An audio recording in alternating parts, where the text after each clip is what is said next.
Assalamu alaikum and very good evening to you all.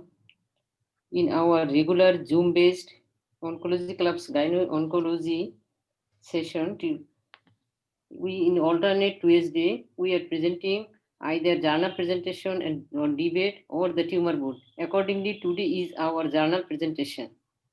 And in last several weeks, we presented the journals, the PROTEC, that is postoperative radiotherapy in endometrial cancer from PROTEC 1 to 4. All are discussed in last several weeks. And today, our presenter, Dr. Taslima Nigar, she will present all the four, the PROTEC trial. And I request Professor Dr. Today, our foreign faculties are Professor Dr. Bhavana Rai, Professor Dr. Shyam Kishore Srivastava sir. Srivastava sir, he is very much well known to our country. Several years sir is with us and all our teachers and everybody. He is well known to everybody of us. And I requested Srivastava sir, and I can even I can believe that sir can join. So we are very much happy today, especially Kamal Bhai and Hai sir. I think both of them will be very happy by seeing Srivastava sir.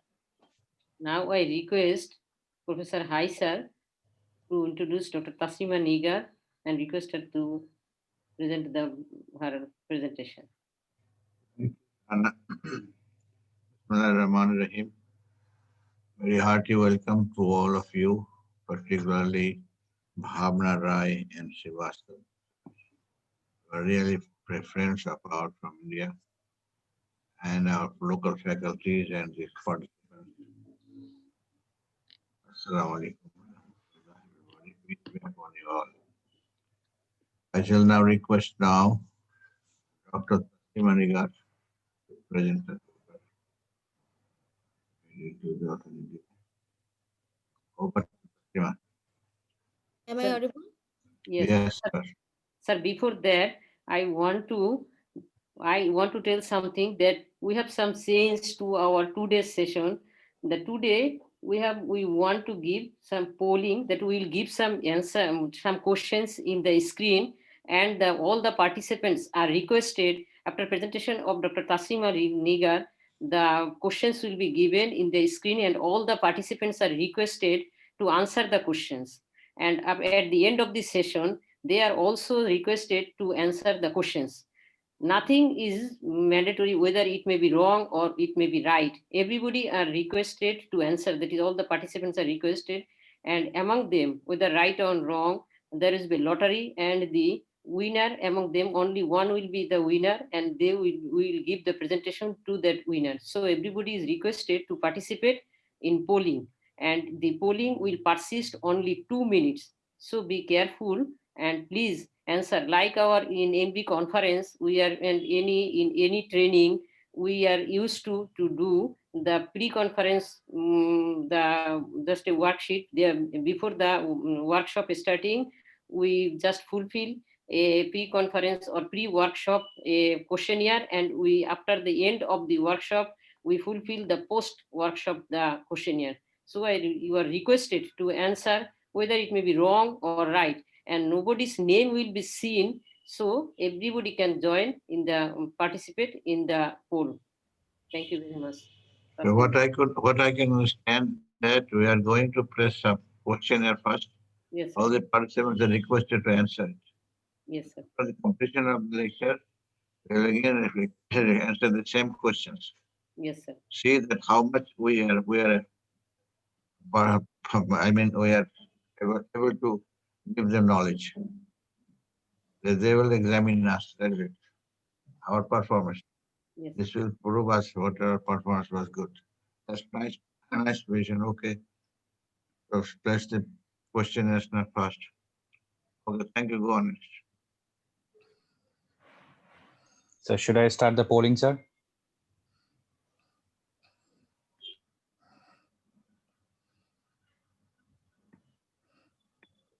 Kamal bhai. Start the polling immediately. Kamal bhai. Kamal bhai nahi.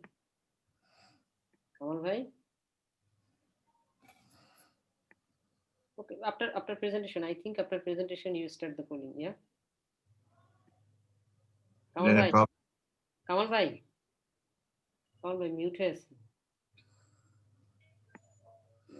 হ্যাঁ hello sorry আমার line disconnect হয়ে গেছিল start করো না, আমরা বলছি যে polling কি এখন শুরু করবে?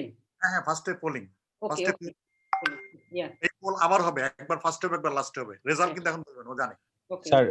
Sir, every poll should stand like for 2 minutes, or the whole 3 questions should be in 2 minutes. Sir. Take question 3 minutes. Every Okay. Poll for 2 minutes 2 minutes, yeah, Every program, 2 minutes is longer time. You can give it 1 minute. Sir 1 minute for each question, sir. Okay, 1 minute for this question, yeah. One choice question, 3 minutes, all complete. Polls given. poll question is given everybody is requested to answer So there's a small announcement. The co-host can see the answer, so they can't submit their answers into the poll. okay so we don't have any scope to get any award also Okay, prize also yeah, polling in progress, you are requested to answer, yeah.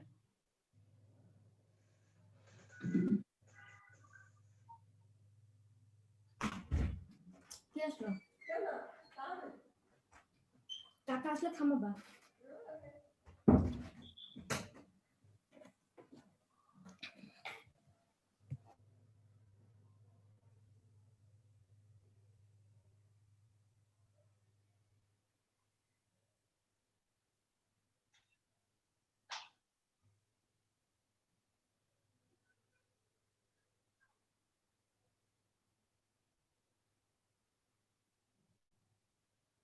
Second poll on the way. question is over now next question so you need to be very fast I think you should participate we need more participants Yeah,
Sir, only last question. 60% of the participant has joined the polling. okay, 50% okay so now the last question yeah.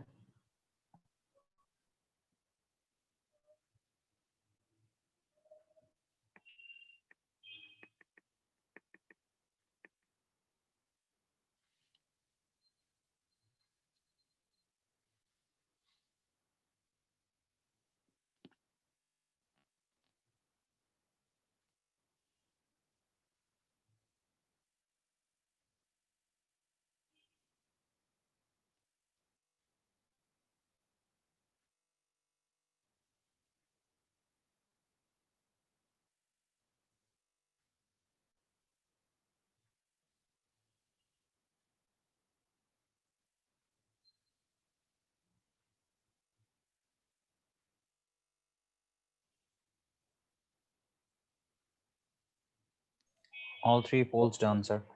Yes, okay Shana we finish the session and then we do the poll again again, yeah. Taslima, please share your screen. Thank you very much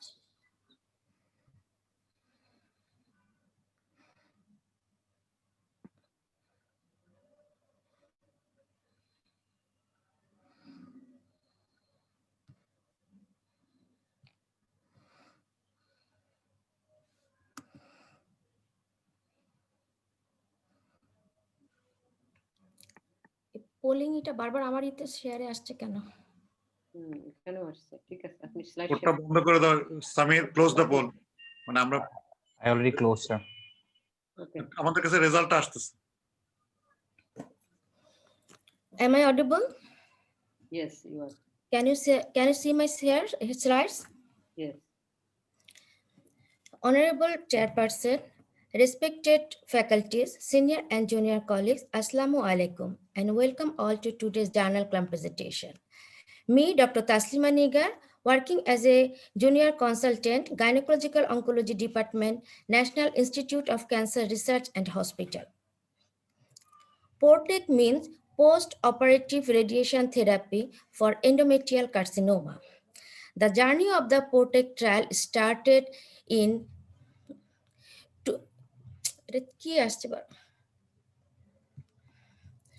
started in 1990 and still now the trial is going on.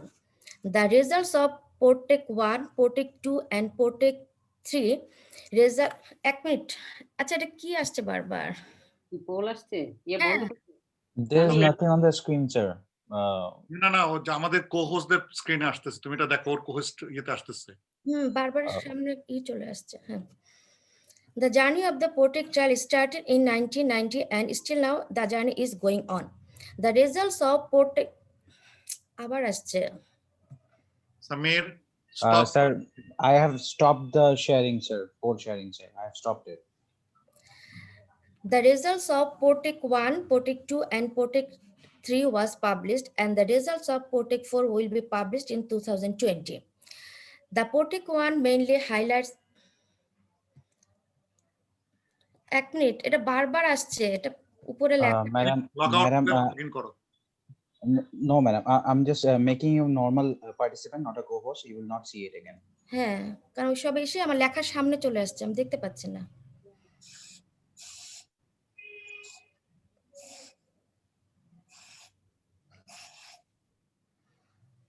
Okay, ma'am. Waiting, Right now? waiting room admission যেটা দেখাচ্ছে ওইটা বন্ধ করে যাবে কিনা দেখো। ওকে, এখনো কি নরমাল করে দিচ্ছ বাস?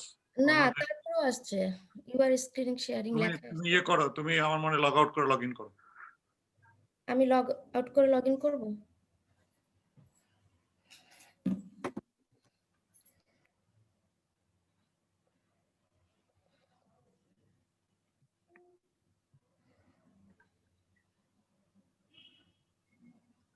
লিভ করো, লিভ করে আবার জয়েন করো।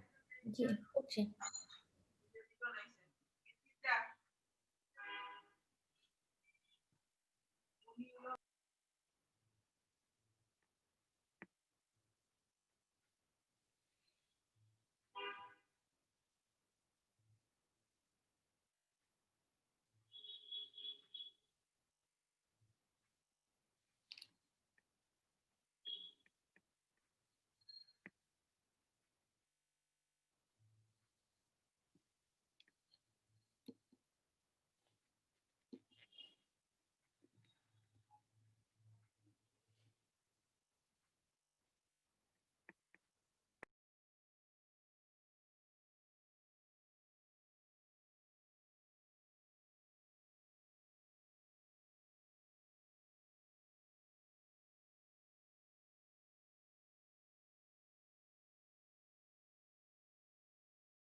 Hi, Ike.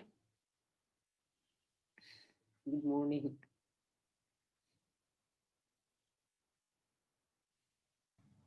Taslima, is it okay now? G sir Okay, so start again. Sorry.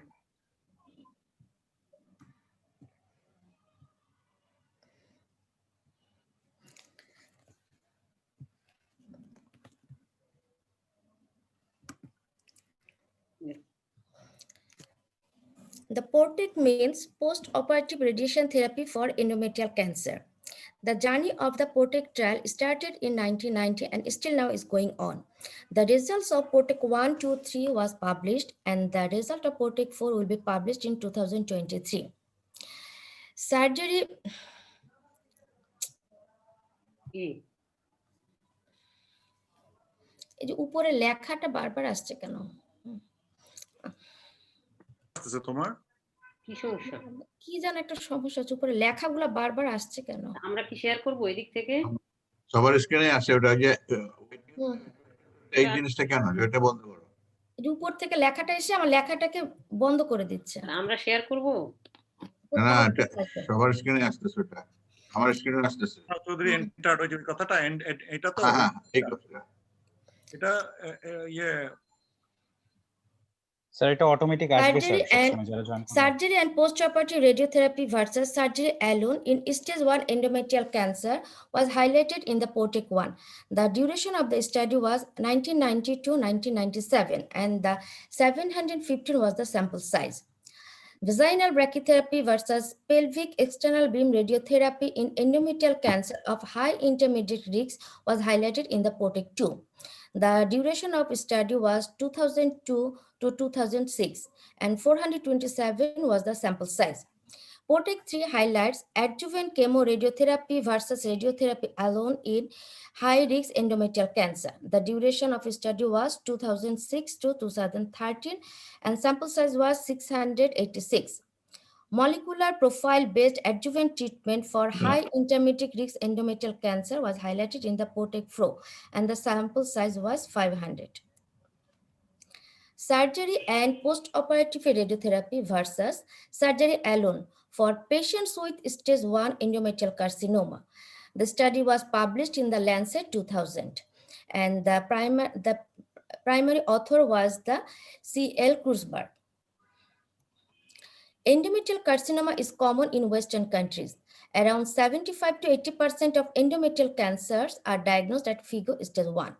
Total abdominal hysterectomy and bilateral salpingoophorectomy is the cornerstone of treatment. The clinical pathological prognostic factors for early stage of endometrial cancers are tumor stage, histological grade, and depth of myometrial invasion was the most important prognostic factors. Other prognostic factors includes age, histological type, peritoneal cytology, vascular space invasion, progesterone receptor activity, menopausal stage, and uterine size. The value of postoperative radiotherapy in stage 1 endometrial carcinoma is a subject of controversy due to the low relapse rate and the lack of data from randomized trial. To establish the role of postoperative pelvic radiotherapy in FIGO stage 1 endometrial cancer was the aims of the POTEC 1 trial. The rocolegional relapse rate of stage 1 is low. The efficacy of radiotherapy has never been published in a randomized trial, and pelvic lymph node involvement is surgical stage 1 less than 10%, and the salvage rate of vaginal rivers in previously unirradiated patient is high. And these all are the rationale for the study. To find whether postoperative pelvic radiotherapy improves locoregional control and survival for patients with stage 1 endometrial cancer was the objectives of the study. The eligible criteria includes any age, histologically proven endometrial adenocarcinoma, postoperative FIGO stage 1, grade 1 deep myometrial invasion, grade 2 any invasion, and grade 3 superficial invasion. Locoregional recurrence and death was the primary endpoints, and secondary endpoints include treatment-related toxicities and survival. It was a multicenter prospective randomized trial. In the radiotherapy group, 354 patients was allocated, and no further treatment group, there was 361 patients was allocated. And the study groups were well balanced for characteristics. 5-year locoregional recurrence rates were significantly higher in the control group. The p-value is less than 0.001. And most of the recurrence, that is 73% recurrence, was occurred in the vagina. Regarding the distal metastasis, there is no difference between the two arms. No significant difference was observed between the two arms for overall survival. The p-value is 0.3. And most of the cancer-related death occur in the radiation group. Now, what about the survival after first relapse? The survival rates after first relapse was better for patients in the control group, and the p-value is 0.02. Now, the risks according to age. The risks of local recurrence was small for patients younger than 60 years, and the p-value is 0.02. And it also seen that patients younger than 60 years had also a small risk for death. Now, the risks according to grade and myometrial invasion, grade 3 and deep myometrial invasion associated with a twofold higher relative risk of locoregional relapse. And grade 3 was the strongest predictive factors for cancer-related death. Now, the treatment-related complications, 2/3 of the complications were grade 1, and grade 3-4 complications were more common in the radiotherapy groups, and gastrointestinal tract complication was the most common complications. POTEC 1 trial concluded that postoperative radiotherapy improves locoregional control, but this improvement did not translate into a survival benefit. On the other hand, it increases treatment-related morbidity. So, postoperative radiotherapy is not indicated in patients aged below 60 years and patients with grade 2 tumors with superficial invasion. And this patient should be followed closely to diagnose and treat locoregional recurrence early. Vaginal brachytherapy versus pelvic external beam radiotherapy for patients with endometrial cancer of high intermediate risk. The study was published in the Lancet 2010. According to POTEC 1 trials, the rate of locoregional recurrence was significantly reduced by external beam radiotherapy, and the reduction was mainly due to vaginal recurrence. But it does not decrease the distal metastasis, and there was no survival benefit between the two arms. And patient receiving external beam radiotherapy had more adverse effects. POTEC 1 also defined a so-called group of high intermediate risks which had the largest reduction in locoregional reduction, 5% from the 3%. And patients having two of these three major risk factors are called high intermediate risk groups: invasion, outer half of the myometrium, grade 3 histology, and age greater than 60 years. Now, the aims of the study was to establish optimum adjuvant treatment for patients with early stage endometrial cancer of high intermediate risk. And the objectives were to investigate whether vaginal brachytherapy would be equally effective as external beam radiotherapy in reduction of vaginal recurrence with fewer treatment-related toxic effects and improved quality of life. The eligible patients were patients greater than 60 years age with stage 1C grade 1-2 disease or stage 1B grade 3 disease, and patients in any age with stage 2A disease except grade 3 with more than 50% myometrial invasion. It was a randomized multicenter trial, and 240 patients was allocated in the external beam radiotherapy group and 213 was allocated in brachytherapy group. Vaginal recurrence was the primary endpoint. Regarding the secondary endpoints, locoregional recurrence, distant metastasis, overall survival, disease-free survival, toxic effects, and quality of life. Patients and tumor characteristics were well balanced between the two groups. There was no significant difference was seen between the two arms for vaginal recurrence rates. The p-value is 0.7. But significant difference was found for pelvic recurrence rates. The p-value is 0.02. Now, what's about the estimated 5 years locoregional recurrence rate? Although there was difference between the two arms, but the difference was not significant. Regarding the distal metastasis, there was no difference between the two arms. The overall survival curves of both groups overlapped with each other. Regarding the disease-free survival, the rates of disease-free survival for brachytherapy did not differ significantly from the external beam radiotherapy. Brachytherapy had significantly lower rates of acute grade 1-2 gastrointestinal toxicity, but more vaginal atrophy grade 2 was seen in vaginal brachytherapy. Sexually activity 6 months after completion of treatment did not show significant difference between the two arms. And the PROTECT-2 concluded that although the rates of locoregional recurrence, overall survival, and disease-free survivals are similar to external beam radiotherapy, brachytherapy achieves excellent vaginal control with better quality of life and less gastrointestinal toxic effect. So, brachytherapy should be the adjuvant treatment of choice for patients with early-stage endometrial carcinoma of high intermediate risk. Now, the PROTECT-3.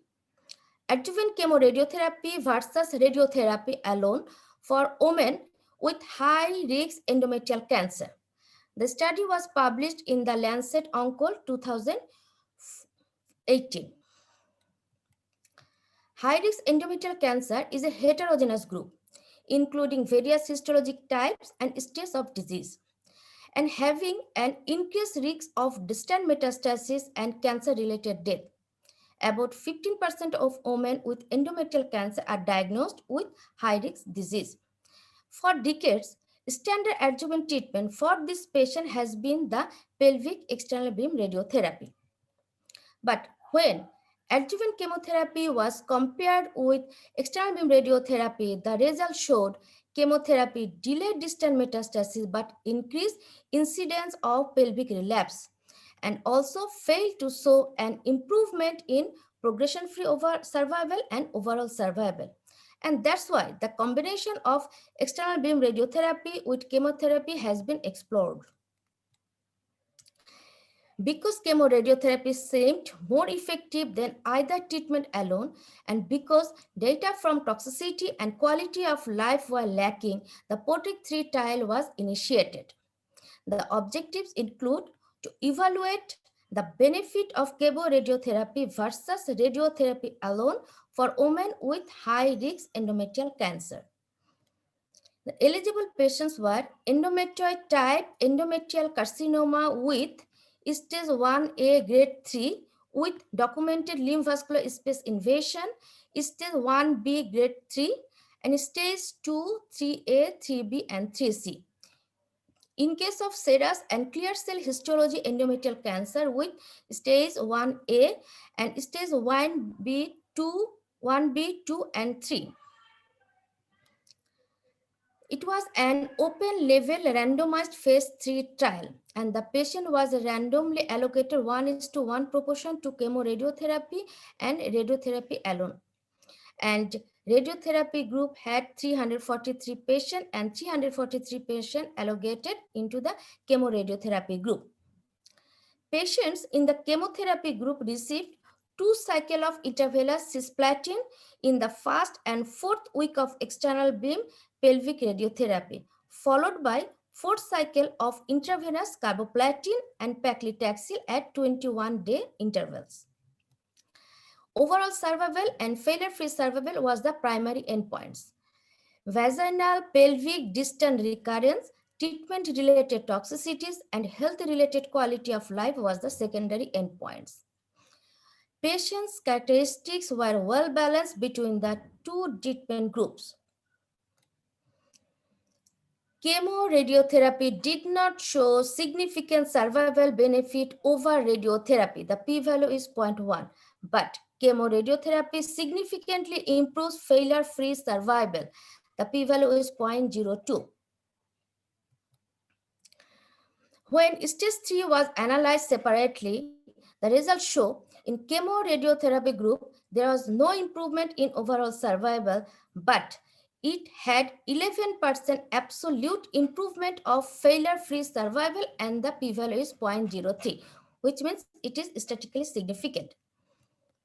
When subgroup analysis was done, the results showed stage 3 had significantly lower overall survival and failure-free survival than those with stage 1 and 2 disease. Serous cancer had significantly lower overall survival and failure-free survival than the other histological subtype.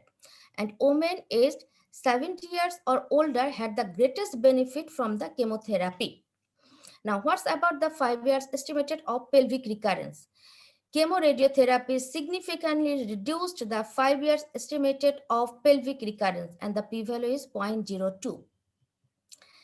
Now, regarding the adverse effects, chemoradiotherapy had significantly higher incidence of adverse effects and reduced health-related quality of life, although the recovery occurred soon.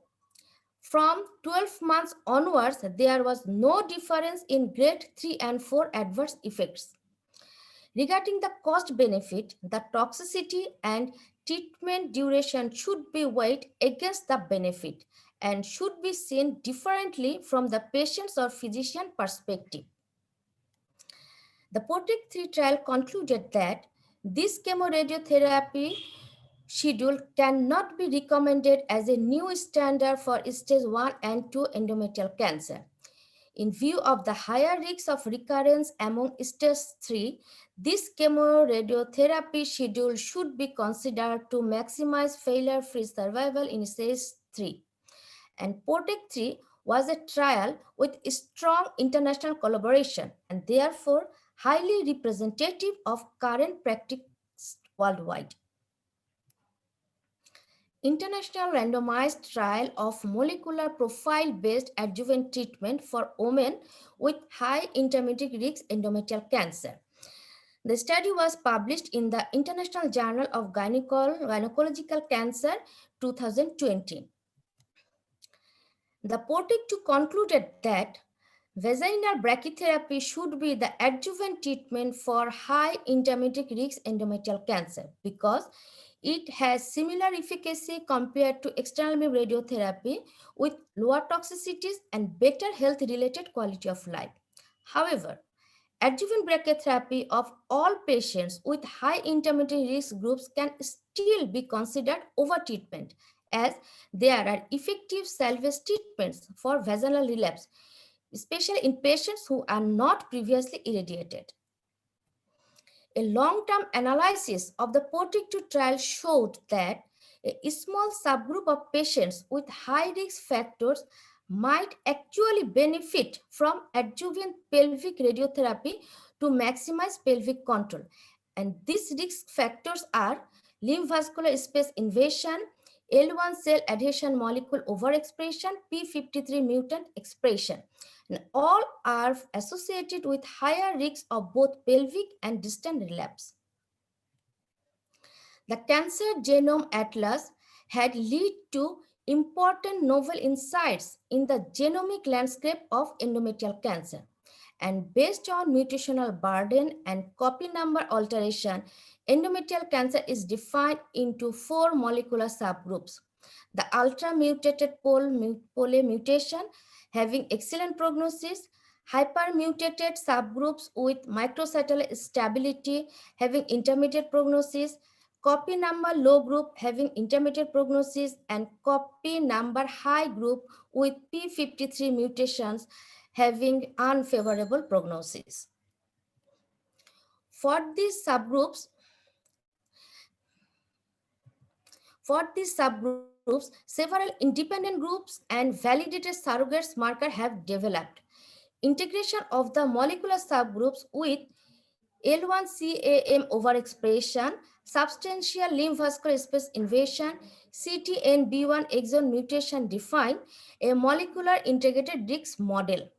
And by applying this molecular integrated risk profile to the high intermediate risk cohorts of the PROTECT 1 and 2 trials, 3 risk categories were defined with a significantly different recurrence-free survival. The groups were favorable, intermediate, and unfavorable. The favorable group contains the pole mutation. The intermediate groups contain the CTNNB mutation and mismatch repair gene deficiency, and unfavorable groups contain substantial limb vascular space invasion or p53 mutation or more than L1CAM overexpression. Now, what is the hypothesis of PROTECT 4A? Use of this molecular integrated risk profile to determine the adjuvant treatment would reduce overtreatment in many patients and reduce undertreatment in a small proportion with similar vaginal control and recurrence-free survival.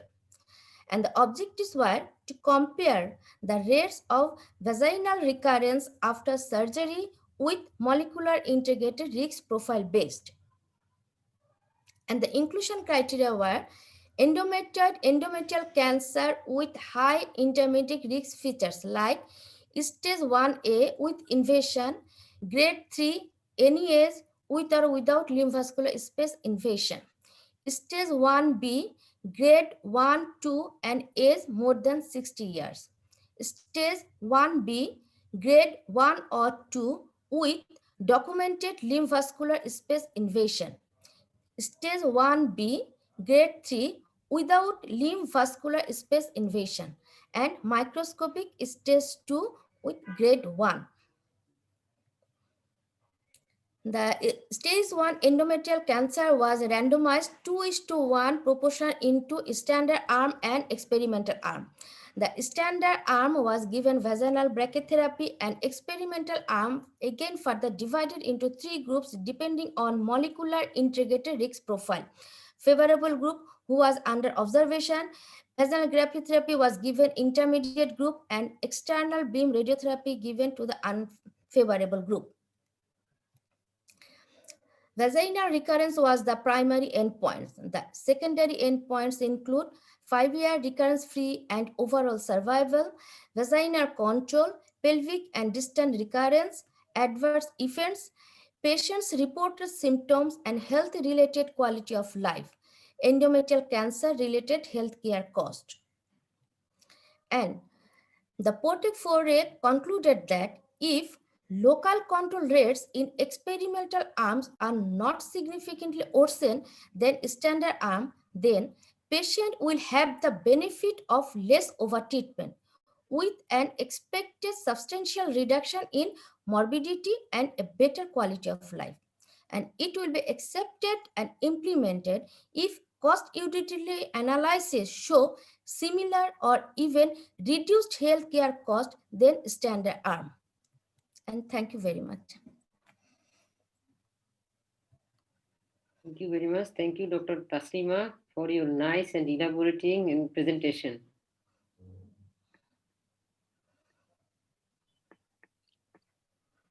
Now, I would like to request our faculty, Dr. Professor Bhavna Rai, to give comment about the summarization of the from POTEC 1 to POTEC 4.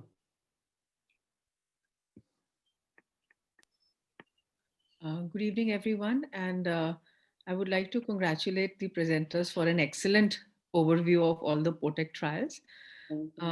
Now, just summing up the whole thing, POTEC has really taken us over the years, for risk categorization. So POTEC 1 taught us that less is more. So they defined the low risk criteria where we need not do anything. At the same time, they defined the intermediate risk, the high intermediate risk factors, that was age, which was more than 60, LVI, and grade 3. Now, POTEC 2 again tested this high intermediate risk, these factors, the treatment in these, whether they would benefit from vaginal brachytherapy or external beam brachytherapy. And again, they showed us that vaginal brachytherapy was perhaps better, comparable to EBRT and with a lesser toxicity. So again, we were going towards lesser treatment in the form of vaginal brachytherapy as compared to the EBRT that we were used to giving. But so there were, and then the POTEC 1 and POTEC 2 also did a combined analysis. And they found out that substantial LVSI was a very important factor in determining the poor prognosis in these patients. So then they came up with this, that patients who had substantial LVI were the ones who would probably benefit from external beam radiation. So by now we had a rough categorization of the types of treatment to be tailored according to the intermediate, for the intermediate group. Now, we all know that intermediate group is a very vast group and it's a very heterogeneous group. So the treatments need to be defined for all these, categorically. also when during this time when the POTEC 1 and POTEC 2 had already come and the POTEC 3 had started, we had some information of the molecular classification that was going and it had to be tested. So for the POTEC 2 trial, what they found out that there were certain factors which determined the pelvic relapse, and those factors were L1 CAM overexpression and LVI, substantial LVI positivity, and of course P53 mutation. So this was done as a retrospect. So again, we had some idea that there was a group of patients even in the intermediate category which required EBRT.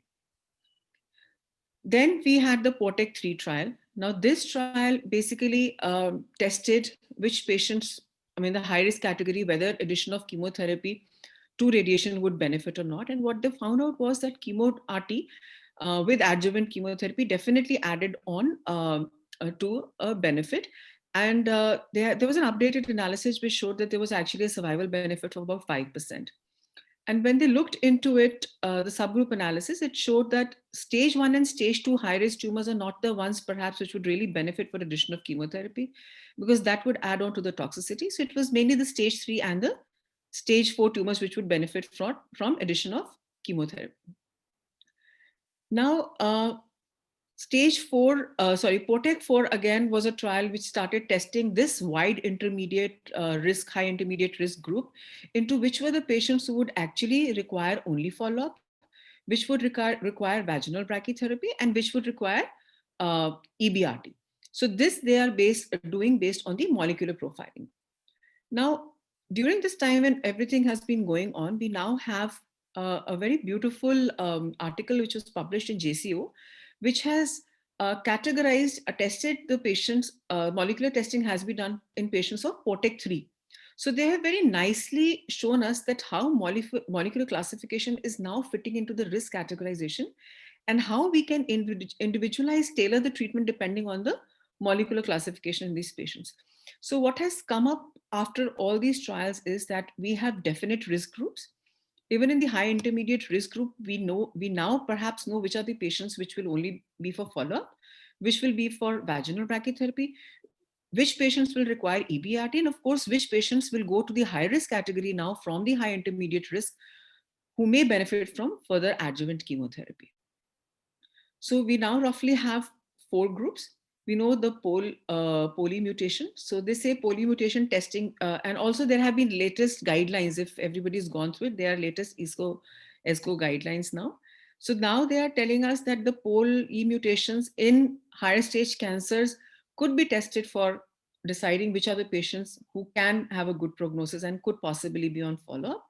And at the same time, we now have a classification based on molecular and on pathology alone to guide us for treatments in these patients.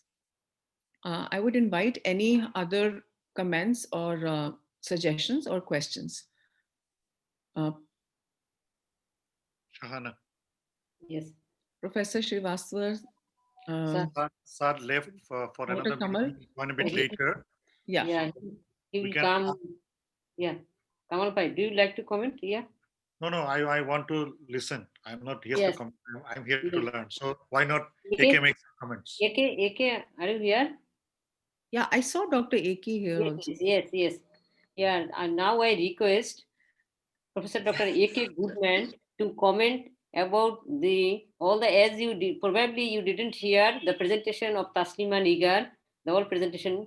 If not, then I request you to comment on all the trials and surgeon's point of view. AK, please.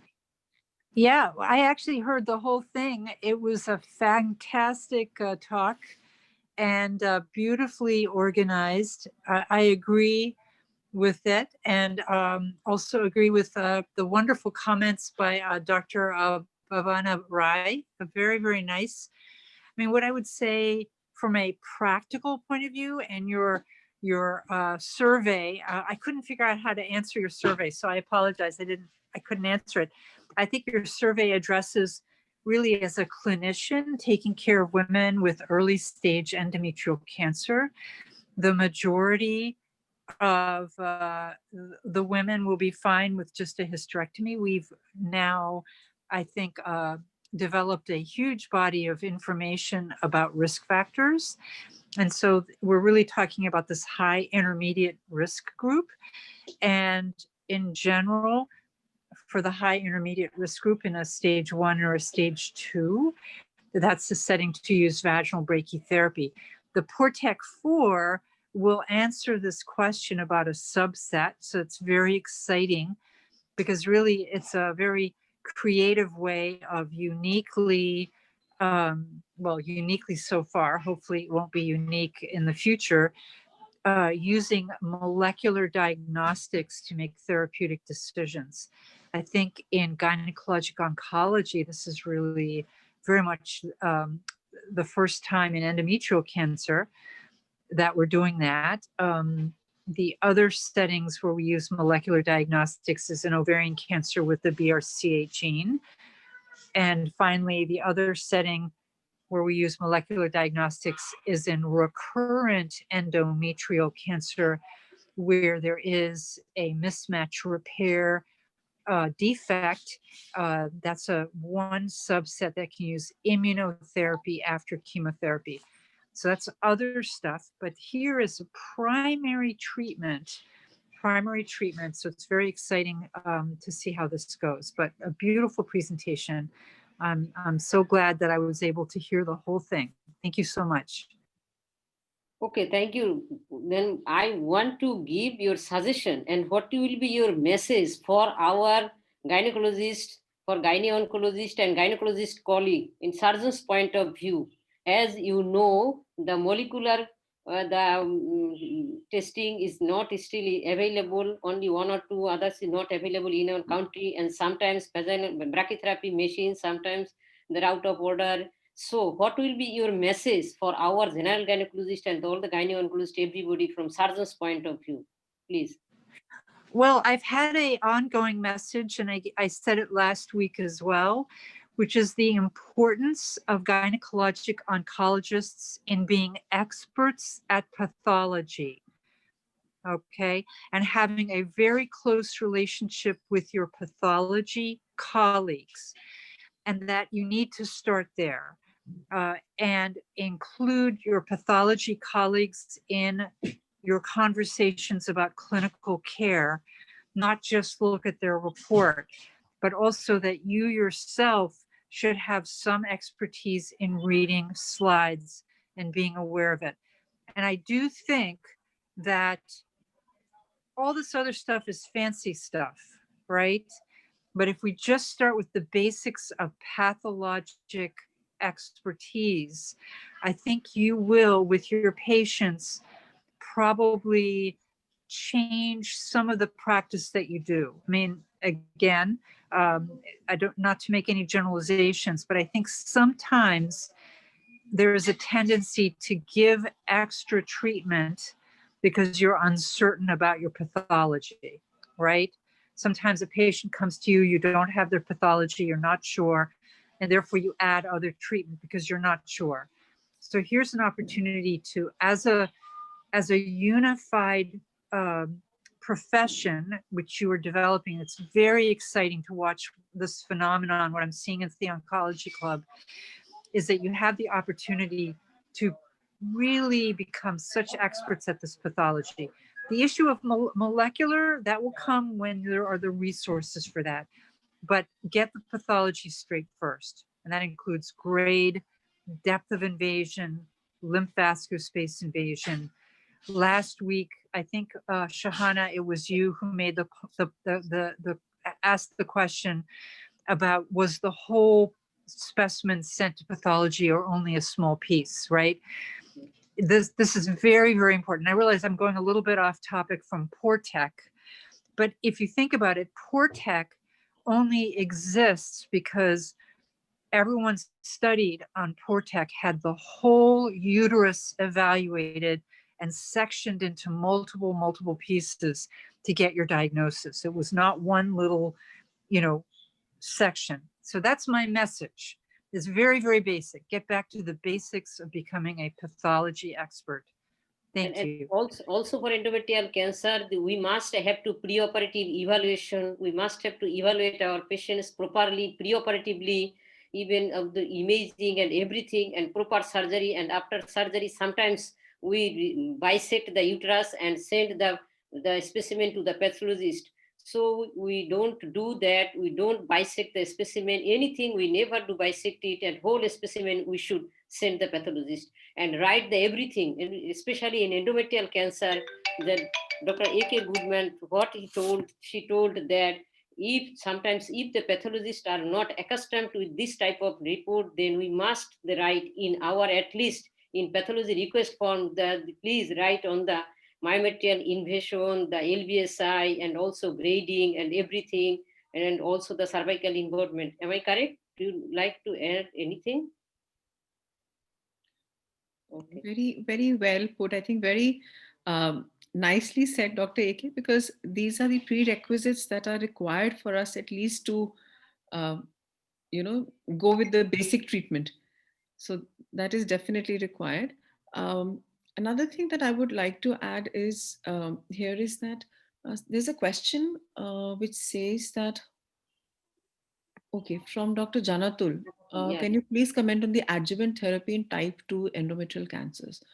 Okay, so far endometrial cancers type 2 have been clubbed together, and they have comprised of serous cancers, clear cell cancers, undifferentiated carcinomas, and occasionally carcinosarcomas. So what POTEC 3 has told us is that the serous carcinomas are the ones which are going to benefit from chemotherapy, irrespective of the stage. So that is one thing that the POTEC 3 has clarified. The second thing that these latest guidelines have come up is what they saw was that clear cell carcinomas perhaps cannot be treated or should not be treated on the same lines as serous carcinomas, because they have a tendency to occur more loco-regionally, unlike serous cancers. And in that, they're recommending that you do a P53 mutation status. And if that is positive, then you can treat them with chemotherapy. If not, they may still be treatable with radiation alone. The other thing that has come up again is that all these MMRD and the ones, the NSMP tumors, may not require chemotherapy in the high intermediate risk group. But I think for countries like ours, what we really need, what we can get from this, the advantage that we can take from this molecular classification is that we at least start the P53 mutation, because the IHC is quite feasible. And at least this is going to help us in the early stage cancers, the cancers which would require adjuvant chemoradiation or chemotherapy. At least it will help us define that subgroup.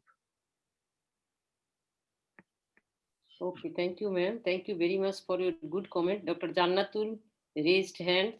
Jannatul, you please ask your question in short. Dr. Jannatul.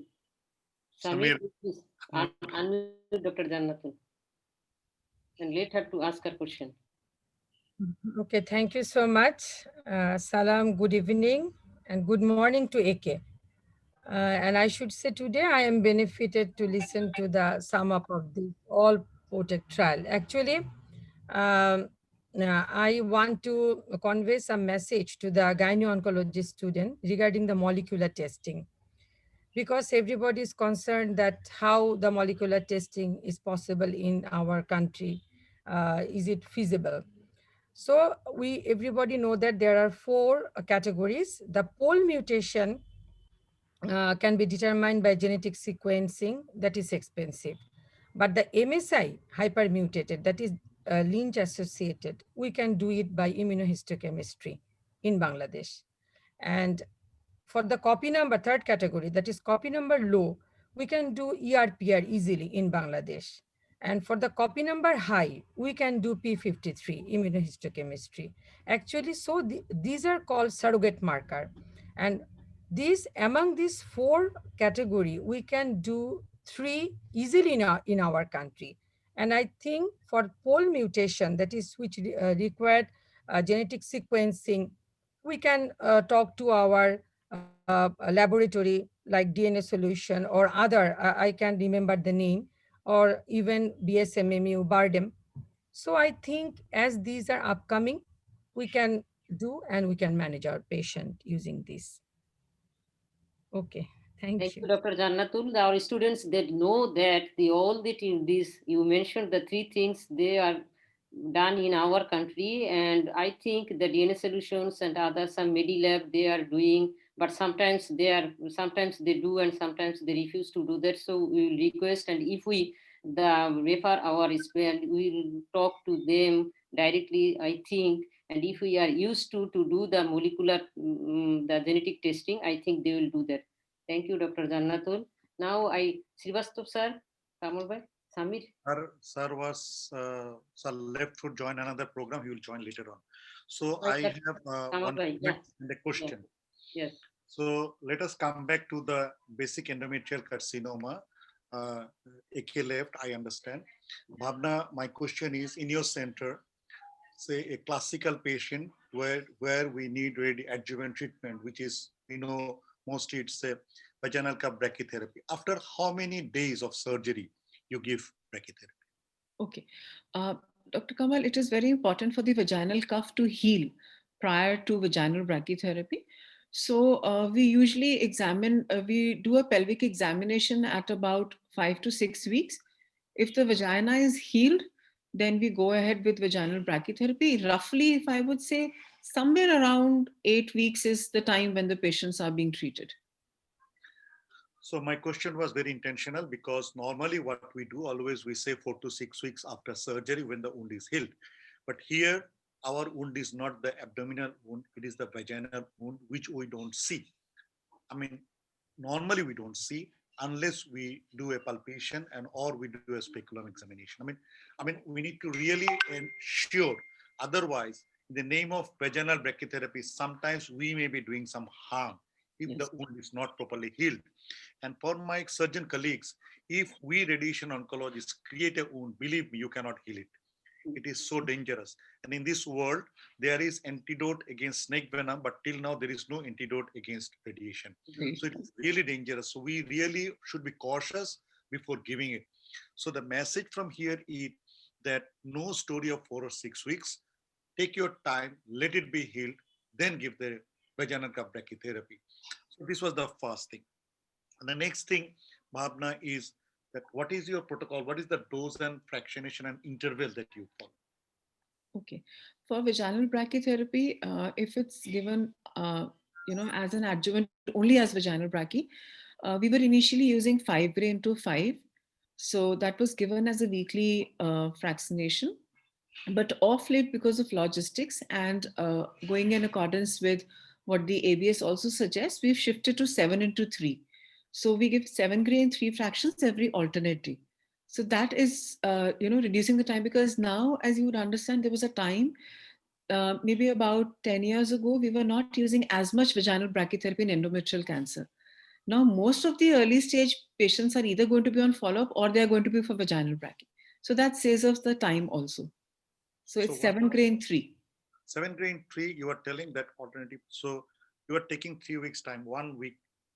No, alternate day. So in 1 week, yes, in 1 day, in 1 week, we are completing the treatment. So that was the point. So in our country, still our radiation oncology colleagues have a belief that any brachytherapy should be given once in a week, which is not true. HDR, we are using here HDR. HDR is totally like EBRT. We can give even every day, even twice a day, because I always tell to my students that, well, we are very scared to give more than a 1 time a week, but when we are doing an implant, we are giving twice a day. Same HDR, same dose. Very right, Dr. Kamal. In fact, when we see the calculations, we say the T half is, 1.5 hours when we do the calculations for brachy.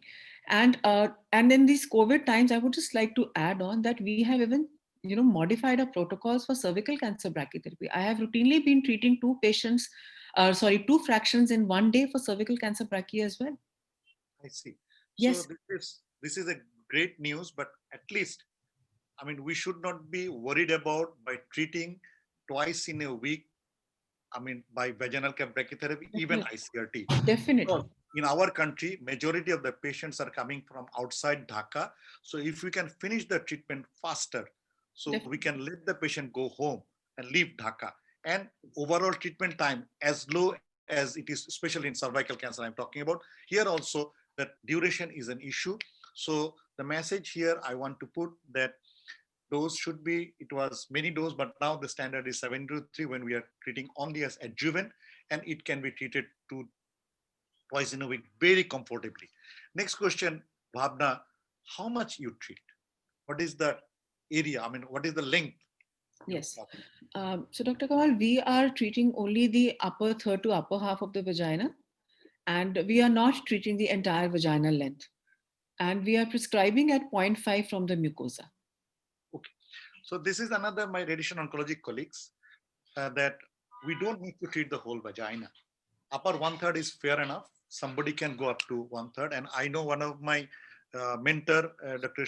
Berrywell, he said they treat 3 centimeter. What is the magic number? They have done a study and they found 3 centimeter covers. That corresponds to upper third to upper half, depending on the vaginal length. So they said that no need to go for half and third. Yes. Their rule of thumb in your UPMC is 3 centimeter. For us, it is like that, yeah. So the good news is that we don't need to target the whole vagina, because by treating the whole vagina, we may invite some vaginal stenosis, which is going to make a difficult thing. Now, Bhavna, my next question, what is your recommendation? What is your practice in your center, that how you handle this patient with your surgeon colleagues during follow-up? You do the follow-up, or surgeon do the follow-up, or combined you do the follow-up? Or what you do during the follow-up? Yes, Dr. Kamal, for us, once we register in radiation oncology, we ensure that the patient is following up with us. If the patient wants to follow up with gynae, that is okay, but then the follow-up in radiation oncology is a must, because for a simple reason, because we have all the documents in our file for the patient, and I feel our gynae colleagues also rely quite a bit on us for any studies that they have to perform, because it's not possible for them to, cater to everything, because we do not have a separate gynae oncology. We have a gynae which deals with obstetrics and the routine gynae cases also. So the follow-up for all gynecological cancers is done under radiation oncology, irrespective of the fact whether the patient is receiving radiation or not. That again, also I would want to highlight. But so we are following up all patients of gynae cancers. Fine. But here, my question is, once the patient left Dhaka, so went to a place where probably there is no radiation oncology, some gynae colleagues is following up. Yes. What is your message, that what they should be looking at during follow-up, and when they should be scared or concerned that the patient need to be evaluated? Say, I mean, instantly only examination, imaging, MRI, or some discharge. I mean, what you look into during the follow-up? You see, I think the most important part that we look for is the status of the vaginal vault, whether there is any recurrence or not. So that is the most important thing, because most of the recurrences are going to occur in the vagina and the vaginal vault. Now, there is no consensus as to what the follow-up should be like. In patients whom we suspect like grade 3 tumors or type 2 tumors or high intermediate, in those patients, we do initially get an annual CT scan done. That is basically to see the systemic spread and for any nodal, if the patient has not had a lymphadenectomy, or if this patient is falling under high intermediate or high risk. Other than that, we are not routinely doing any imaging, I would say. But the main focus is on the local pelvic examination with a normal systemic examination that we do in the clinic. That is all. And some people, they also prefer to do LBC or a pap smear in patients, but that we are not routinely following. There are some centers which are routinely doing that for cervical cancer patients and for endometrial patients, but we are relying mainly on the pelvic examination. What is the role of ultrasonogram here, Bhavna? Ultrasonogram is, I have actually used ultrasound for seeing the cervical stump length and the status of the vaginal vault at times. But the ultrasound is not a very good modality for telling us the lymph nodal spread. It can definitely give you a fair idea about the status of the adjoining areas, liver or presence of ascites or anything like that. Bhavna, what I wanted to emphasize here, that when we are dealing with endometrial cancer, it is not cervical cancer, because we have removed the uterus and we have created a stump. So beyond the stump, it is the abdomen. So we don't need to bother about anything about the uterus, because it is no more there. So we are only dealing with the vaginal stump, number one. Number two, hardly there is any modality which can give you the very early relapse of the vaginal vault, except your own local examination. Even MRI may not give you the real. So doing a CT scan or jumping into the MRI and concluding that the patient is fine, or doing a simple ultrasonogram is of no value. When it is endometrial cancer, I think to see the local recurrence, as you mentioned, local examination is the gold standard to see. What we do the imaging is to look for the organic metastasis or any lymph nodal metastasis. But as you said, the 30% recurrence occurs in the vaginal wall that need to be really addressed by a very good, proper local examination, either by a gynecologic or by a radiation oncology colleague. I am in complete concordance with you, Dr. Kamal. And another thing that I would just like to add on is that when you are examining for the residents, when you're doing a pelvic examination, please examine the entire vaginal wall. I have seen residents miss because the speculum comes in way and they just see the vault and they pull out the speculum. Yes. There can be vaginal recurrences in the suburethral region or the lower vagina. So it is extremely important to inspect and examine the entire vagina. Yes, Kamal bhai. Yes. Yes, I have a question. Yeah. So one message that ERPR and P53, all the investigations and available for all the participants in our National Institute of Cancer Research and Hospital. So if you want, you may refer your patients in this institute or a specimen here for this test.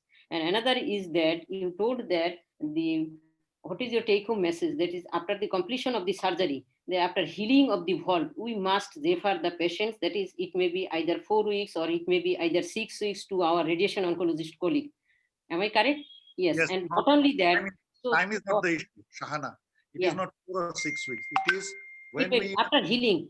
After healing. And not only that, also the radiation oncologist colleagues, they must examine that first. They must see the vagina and also the vault with the speculum. And as you know, Dr. Bhavana, the maximum the radiation oncologist colleagues in our country are the male oncologists. So sometimes they cannot, and due to some problem that in religious purpose, the patients are not interested, that they cannot show their internal organs to the male oncologist. So any gynecology or any gynecologist or any gyne oncologist, they can see the vagina. So we should do that. And the Kamal bhai, she has given the message that the patients, after completions of their treatment, when they come back to their city, then they should follow up their patients. That is what is the take-home message, that they should see the vagina with a speculum, at least a speculum. A speculum examination is enough. And it is the upper vagina, not the lower vagina, because the chance of recurrence is mainly in the upper vagina and also in the vault. So we should follow up the patients, and not routine imaging or ultrasound is mandatory in case of endometrial carcinoma. So regarding the molecular testing, Shahana, yes. Thank you, Jonaki, for the information, and Shahana. But what I want to say yes. that we know there are classification, we know there are recommendation, but yes. for practical use till yes. now, yes. P53 is the required thing to really, make our decision changed. Yes. Otherwise, polymutant or this DMMR is not going to make a big, it will give a signal, prognostic information is not going to change our treatment plan. Yes. So as we discussed earlier, Supriya and Bhavna was there. So even say center like Tata, they are not doing polymutation. Yes. Still. Many of the center, they cannot do yet. And NGS, the biggest problem of the NGS is that many centers in our country after the COVID, they are having the PCR machine, they are doing some tests. But the problem is you need to have a validation. And if they are not really validated, sometimes this report may give us a wrong message. And in our country, unfortunately, no center is CAP accredited. So the validation and all these things, we have some, previously with lung cancer, we had some very bad experience. So, I should be personally, I'm very cautious to jump into any NGS in this type of labs. Rather, yes. I want to more keep on IHC, because IHC is a doable thing. As Jannatul was telling, with IHC we could do the MMR and also the P53. MMR is giving a prognosis. It is not going to change the treatment whether we give or not. Only decision is early stage. If it is P53, we give chemotherapy. I mean, we give everything. I mean, we take it as a high risk. No more, it is a intermediate or low risk too. So that is the main thing, number one. Number two, yes, MMR is done. And sometimes all the 4 is not available. In CMH, there is 3. They can do 3. The 4th one is not doing. Yes, ERPR is a surrogate, but if only ERPR cannot be a conclusive decision. We discussed it earlier that only this IHC is a panel. If we have many other things along with ERPR, that is a conclusive thing, but only ERPR may not be a conclusive thing. But again, I repeat, it is not bad to do, but what will change the decision is the P53 till now. In early endometrial cancer, only P53 can change our decision of adjuvant treatment. Am I correct, Bhavna?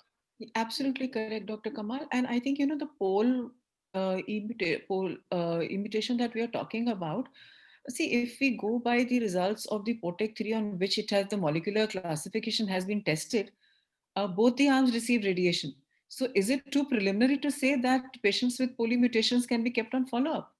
And that will only affect the toxicity. Right now, what we are aiming at is improving the outcomes. So I completely agree with you that P53 for us as of now, we just cannot, we have to go step by step, is probably going to be a decision changer, for us. And also, if you do not have all the panels for MSI testing, they recommend to at least MSH6 and PMS2 is the one that you can do if all 4 are not available. Yeah, and as I told Bhavna, this MSI is very important for colon, but is till now. And again, we need to understand 4A published to give us some idea, but we need to wait till 2023 to see the real cost effectiveness. You see, the conclusion was they need to identify whether it is really cost effective or not. Really?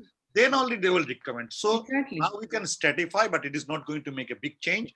But I again come back to the very basic things that I love to focus, that the surgeon colleagues, Professor Srivastava, Professor Bhavna, all the big professors cannot do anything if surgery is not properly done. Yes. So in endometrial cancer, first player is our surgeon colleagues.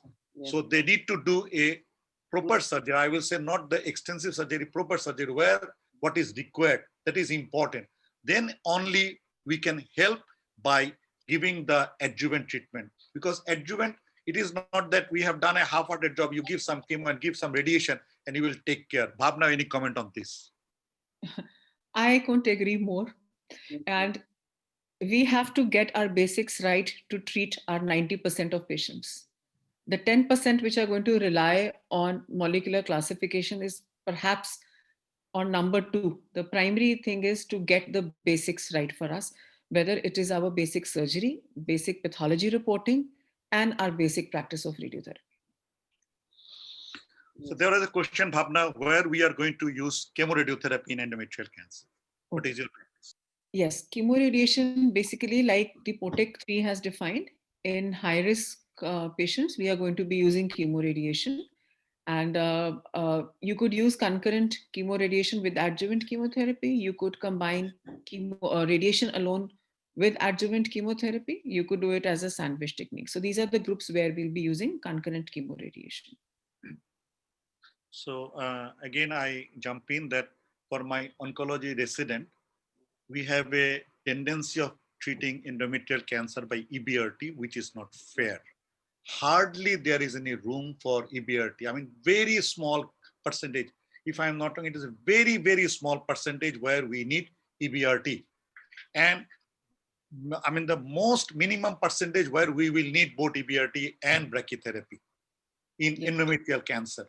So mindset is adjuvant treatment, pelvic radiotherapy. Add something, put vaginal brachytherapy. Add more, put some chemotherapy. This is totally a wrong, preconceived idea that we are harboring probably in our mind, because after POTEC-2, there is hardly any role of pelvic EBRT in early stage endometrial carcinoma. It is vaginal brachytherapy. It is so nicely proven there. And there, if even for any reason we are giving EBRT, there is no role of adding vaginal brachytherapy with EBRT in endometrial cancer. It is not, because Bhavna, I think the main mindset is we treat endometrial carcinoma, but we think of cervical cancer. Yes. So the concept automatically comes to our mind that we need both and we need to consolidate, we need to give chemotherapy, but endometrial carcinoma and cervical carcinoma is not the same.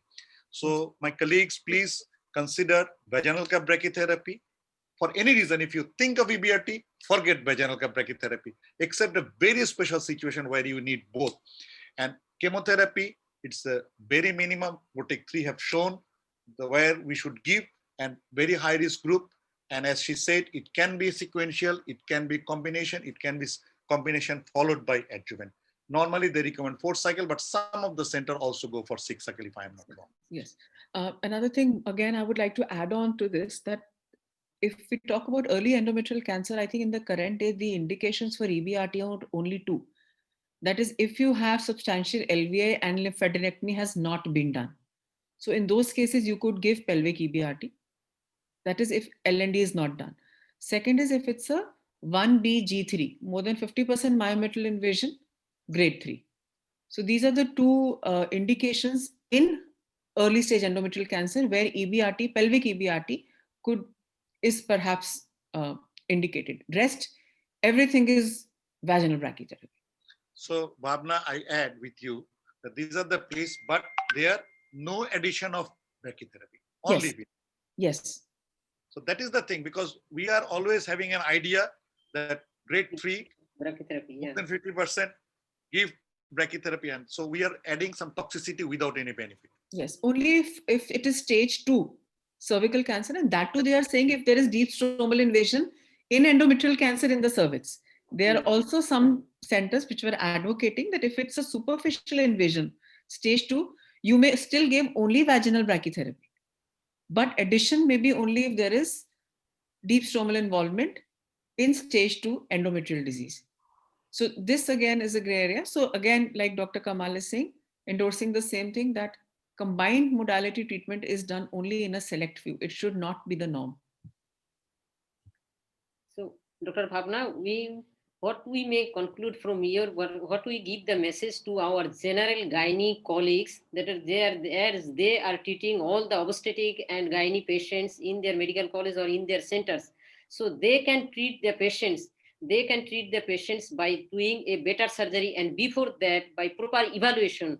And what I am emphasizing that proper evaluation and pre-operative evaluation is very much important. What Bhavna is telling, that if the myometrium invasion is more than 2/3 with myometrium invasion, or if there is the lymph adenopathy, then we should go for the lymphadenectomy. So proper evaluation whether there is lymph node enlarged or not, or there is more than half of the myometrium invasion is present. So we should do a proper evaluation and a proper surgery, and that is as because the treatment of endometrial cancer, primary treatment is and main treatment is the surgery. So we should do a good surgery. Yes, Yeah? Dr. Kamal has beautifully conveyed the message. Yes. So I don't think anything more. Let me, being an oncologist, let us unveil our dark side. Can you please tell how much we add in the survival benefit by radiotherapy in endometrial cancer? We know endometrial cancer, if diagnosed early, is treated properly, it's a really fine curable disease compared to cervical or other cancer. So how much actually we really add by giving this brachytherapy or EBRT? Dr. Kamal, actually, honestly, I don't think any of the PROTECT trials have really shown a benefit of radiation in terms of survival. On the contrary, the initial PROTECT studies also showed that there is reduced survival with addition of pelvic radiation. Yes. But having said that, if we go by PROTECT 3, we know that in the chemotherapy arm, there were more pelvic recurrences. So it is, and in the past, the radiation techniques that have been used have been either very conventional techniques, and most of the times vaginal brachytherapy has been added. Even if you see the PORTEC 2 trial, a substantial number of patients who were to receive received both the modalities of treatment. So uh, radiotherapy definitely is associated with toxicity, does not provide a survival benefit. But at the same time, I would also want to highlight that local pelvic control is very important.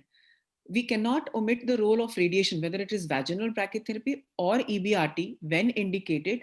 That cannot be used as a justification for not to treat. So local control is extremely important, and everything is not about survival, because in endometrial cancers, anyways, these patients are usually elderly. So, I mean, what is the cause of the disease is something which there may be multiple issues, cardiac issues, other issues also. Yeah, So, Bhavna, I intentionally brought this issue just to highlight the role of surgeons. But the unfortunate part is, me being a non-surgeon, I always try to highlight the role of surgeons. And unfortunately, sometimes my surgeon colleagues don't see their role. So that's why I'm telling that, yes, I agree with you. In oncology, always not OS. Local control is a big issue, because every 5% of local control can be translated to 1% of overall survival. So 30% relapse occurs in vaginal stump, and if we can really prevent it, it is giving you survival. I agree. But what I wanted to mention, that whatever we are doing is adjuvant treatment, and any adjuvant treatment is just adding to the primary treatment. So primary treatment here is the surgery. It is not like cervical cancer that chemoradiotherapy is the primary treatment. So here, so we need to be very judicious when we are selecting the patient, when we are doing the surgery, and we are doing referring the patient on proper time. So all these things, a patient of endometrial cancer, as you said rightly, have the right to live and have the proper treatment. And in Bangladesh, even in periphery, endometrial cancer can be treated if a good scanning is done and a judicious surgery is done. And then the patient, when required, referred to the center nearby where this brachytherapy is possible. It is not a, Greek radiotherapy that 3D, IMRT, VMAT, all these things. No, it is the most simplest radiotherapy that endometrium need, and with the combination, we can really offer. So my emphasis was that judicious selection of patient, proper preoperative evaluation, what Shahana was trying to mention, and following the Mayo criteria when they are doing the surgery, not to do more or not to do less. And then pathology is very important, what Dr. Goodman was telling, that all the information is very important, like grade, but the tumor, the location, the size, LVSI. LVSI is a big player now in total endometrial carcinoma. Yes, at the end, why not? If we have the opportunity, we should do the IHC, even if possible, also NGS. But basic is very important, and endometrial carcinoma is a very curable disease if you can really catch in early time. And once we had an idea that the prevalence rate is not very high in our country, the Western disease, but now I think we are seeing many patients. So probably before they were not diagnosed, so we had an idea that the rate was low, because in our country, the old patient, they died without the treatment, without diagnosis. Now they are becoming diagnosed, and all were treated before as a DUB, probably, I'm just thinking, and then we undiagnosed, they left the world. So that patient actually was endometrial carcinoma in our region. So we didn't realize that there was endometrial carcinoma. Yes, and again, getting back to the same point, Dr. Kamal, that you said, radiotherapy is not an alternative to a poor surgery. It's not. Yes. So it's not like cervical cancer again, that you can either do radical chemoradiation and just be with it. And radiotherapy cannot compensate for a bad surgery. So inadequate surgery. I would not say bad, I would correct my words, inadequate surgery. So that has to be there. Nowhere. I mean, in the total oncology, inadequate surgery cannot be managed by anything, neither radiotherapy, nor chemotherapy, nor targeted. Nothing can recover the loss of an inadequate surgery or inappropriate surgery. I will say inappropriate surgery. Yes, Kamal bhai, I want to give a message that our radiation oncologist colleagues, sometimes they don't, everybody should have to, they refer the patients for their local examination. Sometimes they do the only the either CT or MRI or ultrasound, anything. And they are, by this way, they are follow up their patients. And I think we must be, our radiation oncologist colleagues, they should be very much, they should be generous about their referring the patients for gynecological evaluation. Yes, Are you seeing this change in your country also? I'm sorry, but I'm seeing this change in the Endometrial younger cancer, generation in our country. They're very dependent on imaging, but nobody wants to do a pelvic examination. yes, it is very much, yeah. Yeah. Bhavna, what Shahana is trying to say, as she mentioned, in our country, for many reasons, sometimes it is not a culture, not a practice by the oncologist to do the pelvic examination. In that case, I feel it is not uncomfortable to take the support from your gynae colleague, Yes. refer the patient, let her do an Definitely. examination and put a note and send it back to you. No Yes. harm, because it is ideal to do by the oncologist. But if not, if I am not comfortable, if I am not confident, or I am not very easy with it, take a help of a gynae colleague, send the patient. For her, it is nothing. They just put a speculum, they will examine, and slowly they will release the speculum, and they will examine the entire vagina, whether there is any recurrence. Yes. And another thing is that seeing a discharge or seeing something is not a recurrence. Bhavna, any comment on that after radiotherapy? No, it's not a recurrence. I think we discussed that for the cervix part also, that is not a recurrence.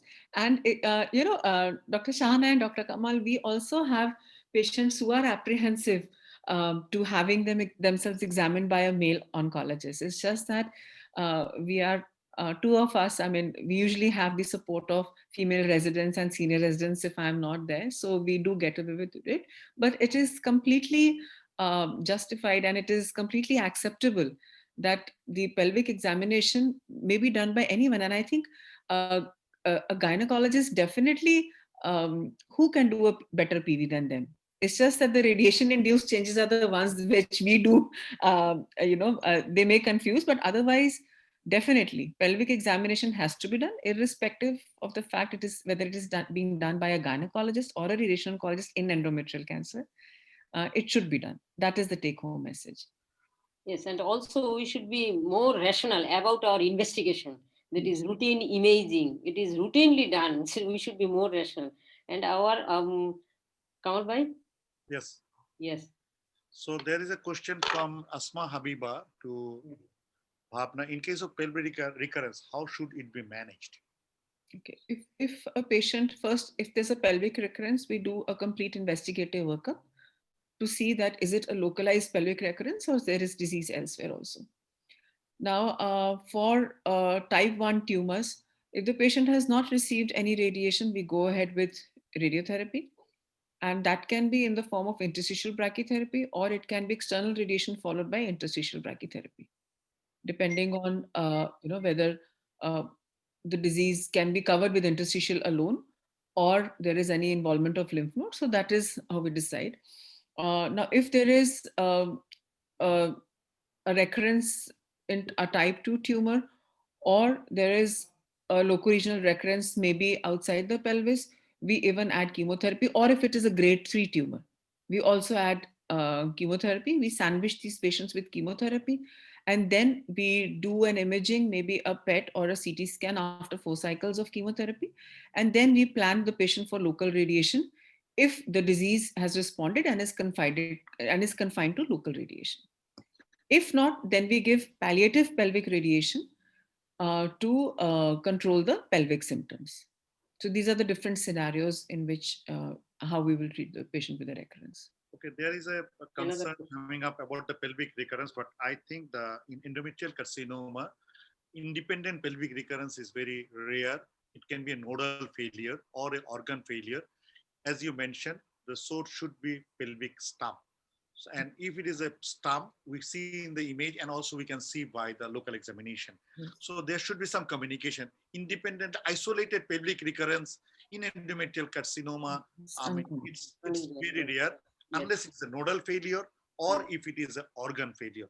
So if it is there, then we need to take the image and understand whether there is a surgery possible, the radiation, as Bhavna said. So we need to take a call like that. So Shahana, I think Yes. I tried to cover all the questions Yes. from there. There is another question from Asma Habiba. How to confirm a pelvic recurrence and what are the differential diagnosis of suspected recurrence? Yeah. Okay.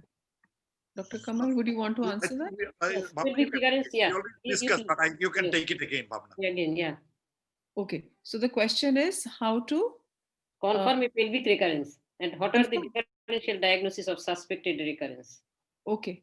A differential diagnosis of a suspected recurrence, I think it is usually quite evident if there is a recurrence. And like Dr. Kamal said, a discharge is not a Yes. symptom of or a sign of a pelvic recurrence. But clinically, if you ask me, it's the pelvic examination, which includes both a vaginal examination and a rectal examination, because sometimes you can feel the disease better through the rectal examination at the vault or if it is extending beyond the vault. And for the examination part, like I said, we can even do an MRI of the pelvis to see the local disease, because there are times that the disease may be extended into the bladder or rectum, or the planes may be lost. So an MRI again is an option, but you definitely need imaging of the entire chest, abdomen, and pelvis.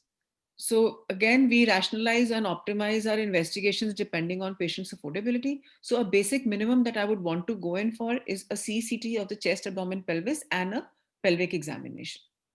And if I have the finances, or if the logistics allow, we can go in for MRI.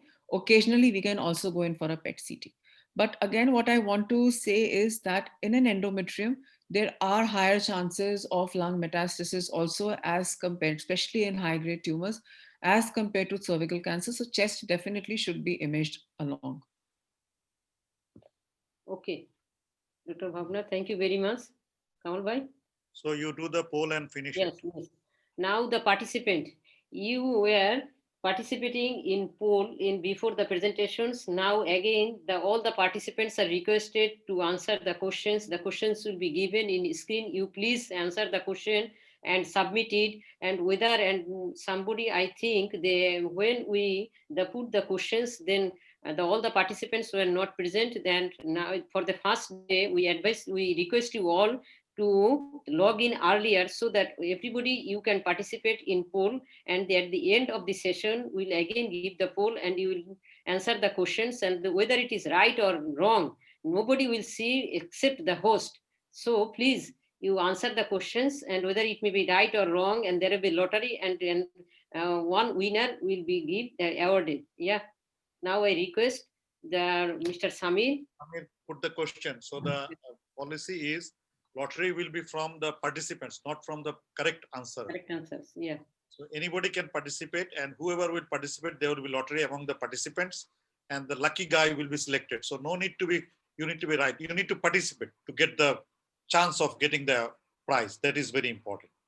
And me, you, Bhavna, we cannot participate. Unfortunately, they blocked us. Yes, yes.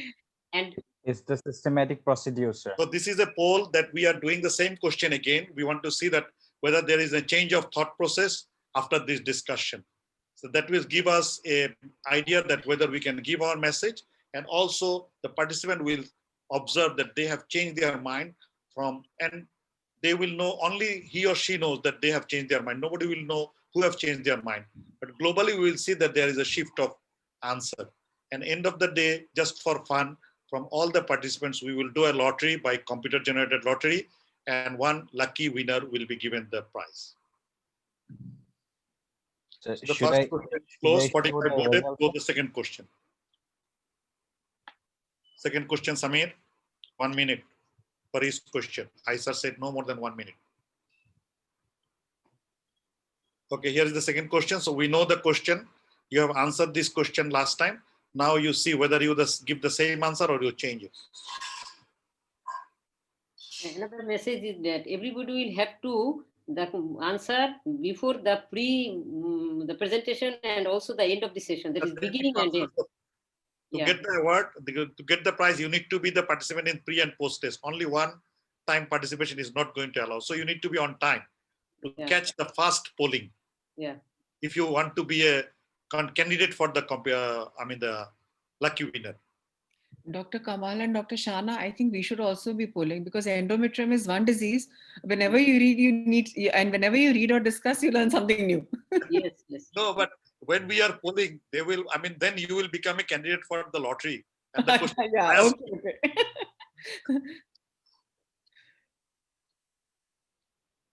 but I can see the number of participants is much more in the post test than the Definitely. pre-test. That is a Yes. good sign. Yes. So, okay, so Samir, the third question.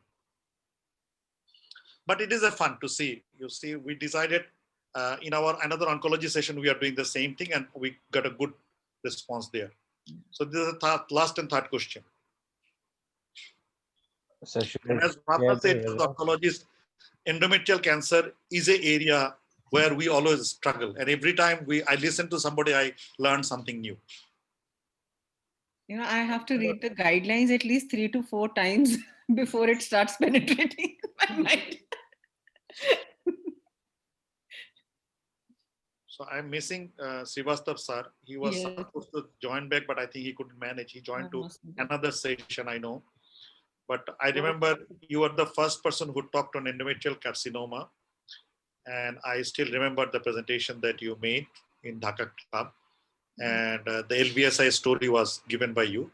And I still have those slides, you know. And Kamal bhai, I'm very happy that before talking with you, I just put a message to Srivastav sir. Sir, if you are free, please join our today's program. Dr. Bhavna is the faculty. If you are free, and immediately sir just she entered the session. So that is the mentor, you know. This is how he became the great mentor in this region. Yes, yes. And when Srivastav So, sir, he introduced Dr. Bhavna to us. Yes. Yes.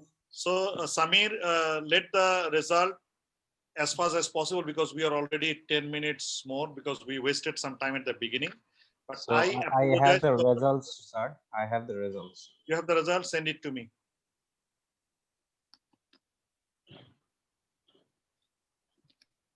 So our apology because it is more a radiation oncology thing, but intentionally we brought it because this PORTEC trial is the landmark trial for endometrial carcinoma, and anybody dealing with endometrial cancer, even a surgeon or oncologist, should know all the ins and outs of a PORTEC trial because you are the member of our team. So we do the radiation, but you should know when we are doing, how we are doing, and what we are doing.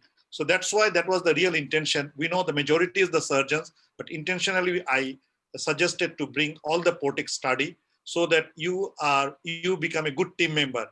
If you know my job, my life become easy.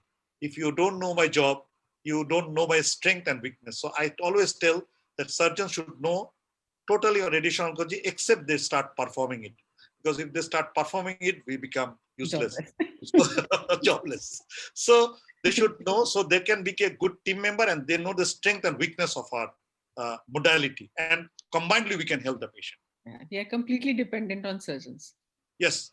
So we have the lucky winner. I don't know whether her answer was right or wrong. It is a she. Name is Dr. Nasrin Lopa.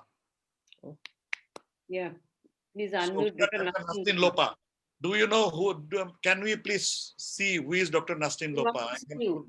Dr. Nasrin Lopa, we want to see you, please. Please identify yourself. Yes. And congratulations. And today, another information, we have a participants from Lesotho.